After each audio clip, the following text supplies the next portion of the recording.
Fala galera, meu nome é Danilo Pereira e este é o canal Vostok. O livro dessa semana, A Fábrica de Robôs, do tcheco Karel Čapek. Um livro da editora Edra.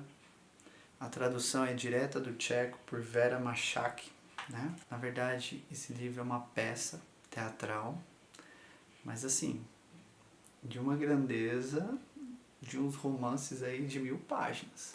O título original dessa obra é R.U.R. Russumov Universate Russum. Traduzindo, Robôs Universais de Rossum. O que foi Rossum? Quem é esse Rossum? Rossum foi, aqui que fala na peça, foi o primeiro, né, pesquisador, cientista que conseguiu achar uma matéria para criar esses seres, que são os robôs.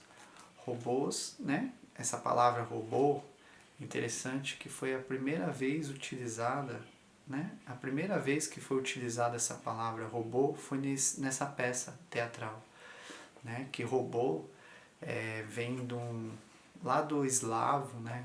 Eclesiástico, e significa escravo. Então, né? Aparentemente, né? Faz sentido. Robôs, escravos. Mas vamos falar um pouco do Karel Čapek. Foi um escritor tcheco, né? Nasceu em 1890 e morreu em 1938, né? Morreu de pneumonia antes mesmo dos nazistas tomarem a Tchecoslováquia. Mas foi um cara que escreveu e produziu muito, junto com seu irmão. Os irmãos Čapek, né? Que ele mesmo fala que o seu próprio irmão que criou essa palavra robô para essa peça teatral. Eles foram... O Karel Čapek, ele foi um ativista praticamente, né? Só não ganhou o Nobel de Literatura porque na sua época, né, existe aquela ascensão do nazismo, a Primeira Grande Guerra, já o início, né, da Segunda...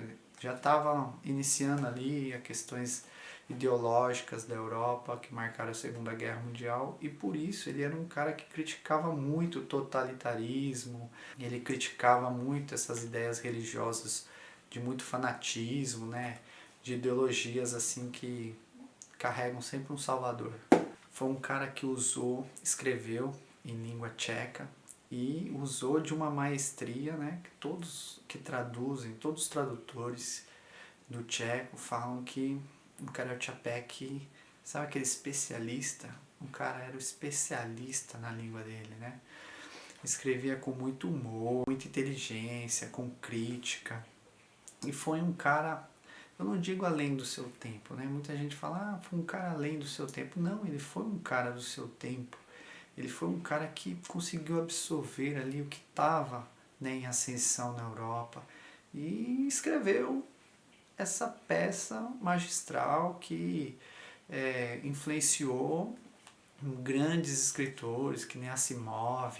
Eu lendo essa peça, não tive como não lembrar, né, de Eu, Robô, e tantas outras. O tema é primordial nessa obra, né, que é a questão da criação. É um tema que vem lá desde os mitos gregos, né, Prometeu, que roubou o fogo do céu para entregar aos homens. Temos exemplos de uma lenda judaica do Golem, Frankenstein, da Mary Shelley, Tacão de Ferro, do Jack London, e tantos outros romances que tratam essa questão da criação. O homem querendo criar seu próprio criador, né? Tomando o lugar do criador. E essa obra questiona muito isso também. Como eu falei do tema da criação, também tem um tema grande aqui dentro dessa peça, que é a questão do mau uso, né, da tecnologia e da ciência, que o Karel Čapek, ele criticava muito na questão da Europa, porque ele via essa ascensão, né? Ele via muito essa questão do taylorismo, né? As empresas colocando máquinas no lugar do homem para fazer todo aquele trabalho. E ele questionava, né? E se essa ciência, essa tecnologia fosse usada para outras coisas, né? Como para fazer guerras, E ele estava certo, né? O mau uso da tecnologia e da ciência pode causar danos irreparáveis, como causou. A peça passa-se apenas dentro da fábrica de robôs, né? Então, o primeiro ato começa com uma visita de uma mulher chamada Helena, que ela é filha do presidente da empresa. E ela é uma ativista, né? Então ela vai lá visitar a fábrica e é recebida pelo diretor Domin, que apresenta todo aquele discurso, olha, nós estamos criando os robôs que eles vão fazer todo o trabalho, o homem terá mais tempo livre para poder viver, fazer aquelas coisas que eles gostam. O trabalho do homem, o trabalho manual, vai ser substituído pelas máquinas e com isso o homem terá mais tempo. Nós vamos produzir isso e a questão das matérias, da mercadoria, tudo vai se baratear e não vai existir mais miséria e a Europa vai ser feliz. Bom, na teoria isso é lindo, né? Nossa, mas convenhamos, né? Que sociedade conseguiria viver com todo mundo igual? Nenhuma, nunca existiu, nunca vai existir, porque sempre o homem é o lobo do homem. Quer dizer, sempre o homem, sempre vai ter um que vai querer sobressair sobre o outro. Sempre vai ter um que quer dominar o outro. Então, infelizmente, isso está enraizado dentro do ser humano. Não tem como mudar, né? Não existe miséria. Não existe miséria. Sempre vai existir, gente.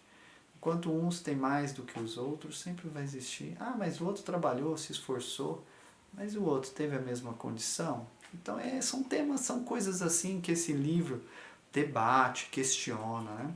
Então ele apresenta o Domi, então o diretor Domi apresenta todo esse enredo, né, para Helena e ela fica transtornada, ela fala não, esses robôs são humanos e ela começa a tentar colocar na mente desses robôs que eles têm que viver, eles têm que sair desses grilhões, que eles estão presos, que eles têm que se libertar. Mas assim, os robôs são produzidos apenas para aquilo, para pensar daquele jeito, eles são formados, criados e educados apenas para receber a ordem do homem, né? E a Helena fica lá, transtornada, questionando. E o Domini é engraçado, que o Domini pede ela em casamento, porque faz muito tempo que não vê mulher, né? Você imagina uma empresa que só vive apenas homens, né? Vivem, eu acho que 5 ou 6 personagens lá, homens. Chega uma mulher, o cara não, pede ela em casamento. Engraçado é que no segundo ato mostra que a Helena casou, né, com Domis e está vivendo lá junto na fábrica. E o segundo ato é marcado por um conflito, porque os robôs começam a ter consciência, começam a questionar. Né? Aqui na peça fala-se muito de erros mecânicos, né? Que tiveram alguns erros, né? Saíram com defeito, tipo uma mercadoria que saiu com defeito de fábrica. Mas o defeito de fábrica desses robôs foi a questão de questionar. Eles começam a questionar. Então, eles começam a não obedecer mais os homens. E entre confronto. E quando máquinas enfrentam homens, todos nós sabemos o que acontece, não é mesmo? Então, o segundo ato é marcado, né, por todo esse conflito. E no terceiro ato tem o desfecho dessa peça, que eu não vou contar, porque vou dar spoiler aqui, gente. Leiam, questionem, ficam marcados por essa leitura. Tem muita coisa aqui que eu li e tirei para minha vida, que assim foi marcante para mim. Questão de até onde a ciência pode ir, até onde a nossa capacidade de produzir, né, de questionar. E essa obra, eu estudei um pouco de crítica literária e literatura comparada, E não que eu seja melhor do que qualquer outro aqui, mas assim, eu vi uma coisa que pouca gente fala sobre essa obra. Na verdade, eu não vi ninguém comentando dela sobre isso. Eu fiz uma analogia. Essa fábrica não seria a nossa sociedade? E nós somos os robôs? Porque você pega lá o personagem Domi, que é o diretor da fábrica, que representa o poder, aquele que ordena, aquilo que manda. E nós, seres, obedecemos. Fabre, que é outro personagem, que é o engenheiro, representa a questão da ciência, da tecnologia, né? O Dr. Gal, que é o responsável pelo setor fisiológico e de pesquisa, né? Representa aqueles mecanismos sempre buscando novos caminhos para dominar o homem. O outro personagem, que é o Dr. Hellimer, ele cuida da questão da educação dos robôs e do psicológico, né? Representa a educação, né? Olha essa educação que prepara o homem, que prepara, né, o aluno apenas para o mercado de trabalho. Eu fiz um trabalho na minha pós-graduação, fiz uma pós-graduação em docência do ensino superior e nele eu defendi a tese da escola do espetáculo, né? Eu peguei aquele livro do Guy Debord, que é a Sociedade do Espetáculo, e coloquei a escola dentro daquele livro. E porque essas escolas que preparam o ser humano apenas para o mercado de trabalho, né? Que é a imagem, eles querem passar uma imagem. E não é isso, nós vivemos isso. Eles logo cedo já nos educam a ser competitivos.